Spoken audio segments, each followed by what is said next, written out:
So, ano lang, sa kunting ano lang mga kalingap ay itong barangay na to ay baga ko nag-aral lang. So ngayon, isang ano sa akin na nabalikan natin ang lugar na to. At alam ko po na maraming mga may hirap dito sa barangay na to. Ito po ay barangay San Isidro, Consul, Sorsogon. Kaya mga kalingap, mga kabuhay, tara, alamin natin kung ano ang istorya ng inilapit na to sa atin. Dito tayo. Hello po. Oy, may aso. Nay, kumusta na, Nay? Anong pangalan na, Nay? Beatriz. Beatrice. Baay Loterte. Baay Loterte. Akala ko Duterte. Ilan taon na po si Nanay? 75. Oo. Sino pong kasama ninyo dito, Nanay? Kaming dalawa lang. Kayong dalawa. Anong pangalan ni ate? Delia Rose, Delia Rose. Ilan taon? 10 years old. Oo. So, dito tayo, Nanay. Upo ka, Nanay. Wala ba kayong kuryente dito, Nanay? Wala. Nakikikabit lang kami sa street light paggabi. Sa street light. Ano yung street light? Yung sa ano, yung sa kalsada lang. Yung ito, Oo, mga yan. nakakunik dito na ano. Okay. Kaya pala may wire. So, buti hindi naman bawal, Nanay. Si Kapitan, na Hector pa. Nung nabubuhay pa si Kapitan. Ano ang apelido niya? Malagin nyo. Malaginyo. O, kilala ko yung mga Malaginyo na yan. Nag-aral ka, ate? Opo, Ano pangalan uli? Delia Rose, Delia Rose. Ilang taon? 10, 10 years old. Anong grade? 2, Grade 2. Oo. Ano yung gusto mo paglaki mo? maestra, Maestra. So, teacher. Ano ang mga itinuturo ni teacher? magbasa, Magbasa. Ano pa? mag-class, Mag-plus. So, ilan ang mga grades mo? Hindi mo alam? Bakit? Ay, hindi mo pa nakita. Anong pangalan ng teacher mo? Annalyn, Annalyn. Ilang taon? Hindi mo alam? Hindi. May asawa? May boyfriend? may asawa, May asawa. Okay. So, di mo natanong kung ilang taon na siya? Ay, hindi. Kilala mo ko? Hindi. Asan mama mo? Asan mama mo? Di mo alam? Si papa mo?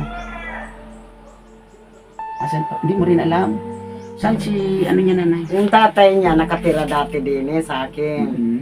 Nag-away kami dahil masyadong lasinggiro. Mm-hmm. Ngayon, nag-away-away rin magkapatid dahil tatlo yan Tatlong magkakapatid Oo, ko. yung isa nag-aral din dito yun sa akin. Mm-hmm. Ngayon, isinaway ko, sabi ko kay Ronald, pag magpangaral ka sa mga anak mo, yung hindi ka lasing, Mm-hmm. alit sa akin, Mm-hmm. nagsusuntok-suntok yan sa labas. Sabi ko sa kanya, kung ganyan kakako, sa mga anak mo, lumayas ka dito. Mm-hmm. Yun ang sabi ko pamamahay ko to, maghanap ka ng bahay mo. Lumayas ka kako dito, kahit pa paano, lasing dinumog ako dyan sinakal pa ako. Ano, yan anak niya, makapagsalita yan. Inagaw ako niyan. Mm-hmm. Alam mo ang sabi na yan, Papa, wag at nanay mo yan. Yan ang nagpalaki sa akin. Nanay mo ika yan, Papa. Nanay mo ika yan, Papa. Wag, nanay mo ika yan. So, Yun. ito pong si Delia Rose ay ilan taon siya napunta po sa inyo? 6 na buwan. Oo, 6 na buwan. So, 6 na buwan yan. anim na buwan na nakarating itong apo mo na to sa iyo. Oo. Bakit naman na nainabot ng ganoon? Dahil nagtrabaho silang mag-asawa. Pero nagpapadala silang panggatas niyan. Mm-mm. Pero pag nag-atrasado ang padala nila, nung nagpisan pa sila, Mm-mm.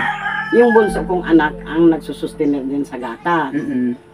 Ngayon po, porque malaki na, ibig nang bawiin. Oo. Oo, wala daw akong karapatan at tatay daw siya. Ama siya. Mm-mm. Sabi ko, Ronald, alam mo, ang sabi ko sa inyo, makukuha mo yan pag ako patay na. Oo. Dahil wala nang mag-aasikaso niyan. Mm-mm. Inaano ko kakot, wala akong kasama dito sa bahay. Dahil ayaw kong tumira sa Maynila, tihina nga ang katawan ko. Yun ang sabi ko, aba, sinakal, wala daw akong karapatan. Di ngayon, inano ko siya sa bawse, riniklamo ko siya sa bawse. Pag reklamo ko sa bawse, agad-agad, inano kami nung bawse sa Danggalan, sa Rawes. Ngayon, pinuntahan siya nung mga bawsi. Ang sabi nung bawsi, Ronald, huwag ka na dito sa amin magpaliwanag. Sa DSWD ka ika magpaliwanag. Eh, dinala kami doon sa DSWD. Ang sabi, parang ayaw pa nga eh. Sabi nung bawsi, kung ayaw mo ikang pumunta sa DSWD, pulis ang kukuha sa'yo. Dahil lumaban ka sa magulang mo eh, sinakal mo pa ika. Sabi ganon. Di, nauna na kami sa sa DSWD. Matagal pa bago dumating yun eh. Pagdating nila, pumasok agad yung nagsunod nito, yung nag-eskwela pa rin. Ngayon, ang sabi nung sasama ka pa ba ika kay mama mo, kay mamay mo, opo, mag-aaral ka pa, opo. Ito po ang tinanong. Hindi, yung isa, yung nagsunod dyan. Ano yung babae din? Babae din po. Ilang taon na yun, nanay? Siyam. Ah, mga bata pa. Ngayon, nung nakita na yung ama, ayaw na sa akin sumama. Ang sabi ko doon sa DSWD, ma'am, kako, ang hiling ko lang, wag na si Ronald pumunta sa bahay. Dahil ayaw ko na maulit yung nangyari sa amin. Dahil pamilya nga, di ba? Opo. Eh, nakakaya. Sabi kong ganun, ma'am. Hindi ma'am, gusto ko ikang magwaire. Gusto nga niya. Hindi, Ronald, dahil yung anak mo may edad na rin. Makapagsalita yung anak mo kung saan gusto. Opo, tama. Siyempre, kimamay mo yan sa samat. Siya ang nagpalaki sa anak mo na yan. Sabing ganon. Ay, hindi daw. Hindi Ronald. Kung gusto mo, tawagan mo yung asawa mo. Pauwiin mo. Para magharap-harap tayo. Dahil ikaw, hindi pwedeng mag-alaga dyan sa dalawang mong anak na babae. Nanay ang kailangan Yes, yan. tama po, tama. Yun ang sabi ng DSWD. Ay, di sumimpit yung asawa. At may asawa na raw sa Cavite. Oh, so ibig sabihin, ang mga magulang nito is in hiwalay. Ngayon, hiwalay na.